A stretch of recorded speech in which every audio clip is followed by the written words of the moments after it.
కట్టి ఊళ్ళోకి వచ్చనమ్మా చాలారి పూలు పెట్టి జాతరులు తెచ్చనమ్మా తంగేడు పూలు పెట్టి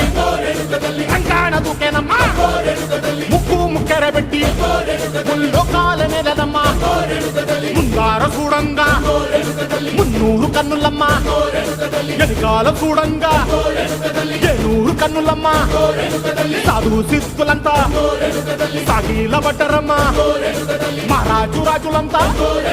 మొగారిల్లిరమ్మా కోరిక కోరంగా రంగులు పూసినాము ఆశలు తీరంగా ఏసాలు వేసినాము నీకన్నా పెద్ద దిక్కులో కాల ఎక్కడుంది నైవేద్యం ఎట్టంగా మా కాడ ఏమిటుంది మనలన్నీ అలగిచ్చి వరమీయవే తల్లి కన్నా బిడ్డ